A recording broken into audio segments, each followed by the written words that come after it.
Hey there, Daily Gardeners. Really quick, Jennifer here. I just wanted to reach out and let you know about Podchaser. And this year, during the month of April, just like last April, they have launched their Reviews for Good campaign. And this is really important because every time you leave a review on Podchaser, they will donate 25 cents for your review and then 25 cents for my reply to World Central Kitchen. And it is all going to help the Chefs for Ukraine efforts. It's an initiative aimed at providing meals to individuals and families fleeing from Ukraine. And so far, they have served 1 million meals to those in need. And so I am very excited to be part of this cause. So what I'm asking is that you leave a review for the Daily Gardener. Even if you've already done so, even if you did it last year, they will still donate 25 cents for your review. And then I will reply to every single review over at podchaser.com. And with your help, we will make this year the most impactful Reviews for Good yet. So write your review over at podchaser.com. And then if you want to share that review on social media, the social media of your choice, make sure to use the hashtag Reviews for Good and let other people know so that we can help out World Central Kitchen. So easy to do and so much good can come from it. Today's episode is brought to you by the Daily Gardener Friday newsletter. You can sign up for the newsletter over at thedailygardener.org. Hi there, and welcome to The Daily Gardener, a podcast about garden history and literature. I'm your host, Jennifer Ebling, and today is April 7th. Today we celebrate the birthday of the French botanist and naturalist Michel Adanson, who was born on this day, April 7th, in 1727. Michel created the first natural classification of flowering plants, and although we think mainly of Darwin and Linnaeus when it comes to classification, these two men and others stood on the shoulders of Michel Adanson. In fact, the great botanist Jussieu adopted Michel's methodology to create his masterpiece called Genera Plantarum in 1789. Michel was the first person to question the stability of the species, and when he saw breaks or deviations in nature, he came up with a word for it: mutation.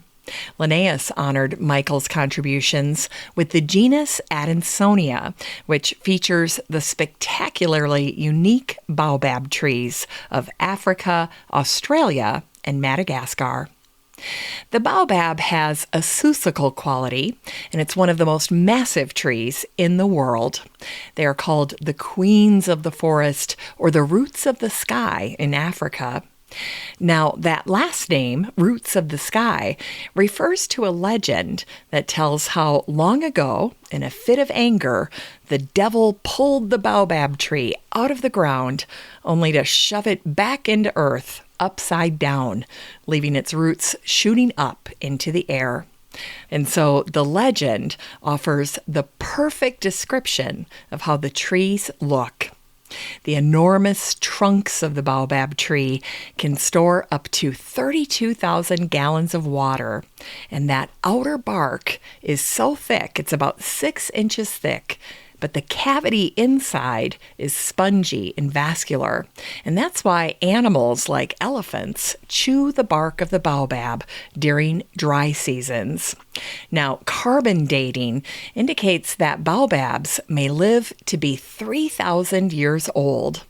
And here's a little fun fact. The cooking ingredient, cream of tartar, was originally made from baobab seed pulp, but today it's mainly sourced as a byproduct of making wine. And today we also celebrate the American industrialist and anthropologist Francis Cabot Lowell, who was born on this day, April 7th, back in 1775. The first planned company town, the city of Lowell, Massachusetts, is named in honor of Francis Cabot Lowell. Francis was one of the fathers of the great Industrial Revolution in America, but he was also a gardener, and he once wrote these words: one lifetime is never enough to accomplish one's horticultural goals. If a garden is a sight for the imagination, how can we be very far from the beginning? And today we also celebrate the birthday of the American botanist David Fairchild. He was born on this day, April 7th, in 1869. In terms of plant exploration, is there anyone more accomplished than David Fairchild? He was single-handedly responsible for introducing more than 200,000 plants to the United States. And that list of plants includes favorites like pistachios, kale, mangoes, nectarines, dates, soybeans, and flowering cherries. In 2019, David's incredible adventures and contributions intrigued an author named Daniel Stone, and he wrote a magnificent biography of David called The Food Explorer. The subtitle is The True Adventures of the Globe-Trotting Botanist Who Transformed What America Eats. And that is true. David brought the avocado to America. He really loved the avocado. And of course, he was in good company because there are so many people who are avocado fans. In fact, David once said this about the avocado. He said, "The avocado is a food without rival among the fruits. It's a veritable fruit of paradise." So, yay, avocado. And here's a little fun fact about David. In 1905, he married a woman named Mary Ann Bell, and that last name is a clue to his famous father-in-law. It was none other than Alexander Graham Bell, the father of the telephone, who, along with his wife, also enjoyed gardening. And today we celebrate the birthday of the American biomechanics researcher Stephen Vogel, who was born on this day in 1940. Stephen is a James B. Duke professor in the Department of Biology at Duke University. In 2012, he wrote a book called The Life of a Leaf, and he wrote these words. "I'm not even much of a gardener. My contribution to the family garden consists mainly of compost." It's time to grow that garden library with today's book, The Fine Art of Paper Flowers by Tiffany Turner. This book came out in 2017, and the subtitle is A Guide to Making Beautiful and Lifelike Botanicals.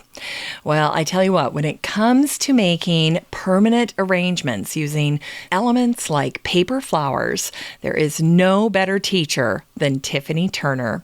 And this book, by the way, has the most beautiful cover.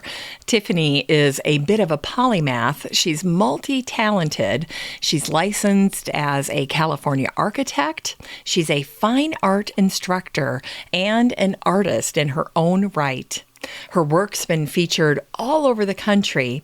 She typically explores nature in her work, and she creates botanical specimens that can be staggeringly large or very, very, very tiny.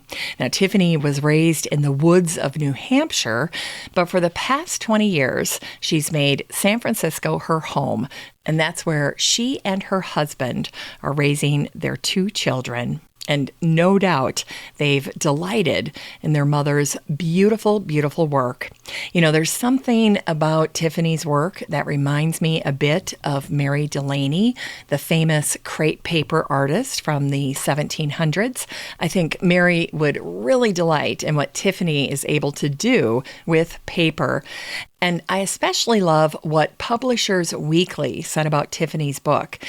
They wrote, "Under the mantra, you must make what you see, not what you think you see, this book guides artisans to astonishing results."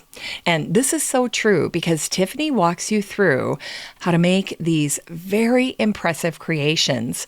But the most important element is how to start, how to approach each of these subjects, whether you're talking about a poppy or a rose or a peony, for example. Each of them have a little bit of a different approach. But Tiffany's book is a fantastic resource because it's an in-depth instructional book. She leaves nothing to chance and lays it all out on the table. So even if you are a complete novice in the area of crafts and working with an element like crepe paper, you will quickly be put at ease by all of Tiffany's encouragement and simple, straightforward instructions.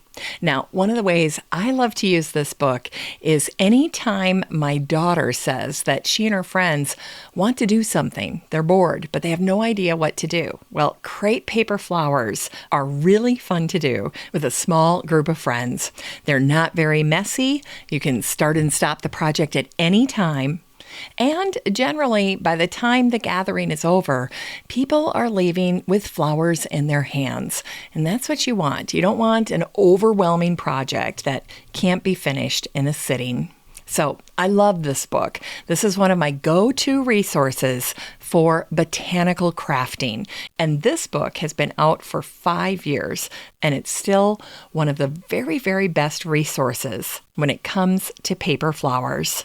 This book is 264 pages of paper crafting, gift decorating, flower arranging, and so much more from your trusty guide, Tiffany Turner. You can get a copy of The Fine Art of Paper Flowers by Tiffany Turner and support the show using the Amazon link in today's show notes for around $15. So fun. Finally, we end today's show with a Botanic Spark featuring Dame Helen Mirren, the English actor. It was on this day that Female First shared an article about Helen as a gardener. She was speaking to Yours magazine, and she shared this little tidbit about her passion for gardening. She said, "I love to spend time in my garden. It's so calming, worthwhile, and a really good way of keeping those dark dragons away, which I do have at times." And then she said, "Gardens and green spaces are vital for people and the planet. They should teach it in schools. Gardening is learning, learning, learning. And that's part of the fun of it. You are always learning." And by the way, this article also revealed that at 76 years old, Helen is a pomegranate farmer, and she harvests the fruits from her farm in Salento, Italy. Helen said, "Apart from acting, my other job is of a pomegranate farmer. My husband and I have planted over 400 pomegranate trees, and we're producing juice for the market, and the juice is delicious. Our little company is in the early stages, but we want to sell our juice in Italy and abroad."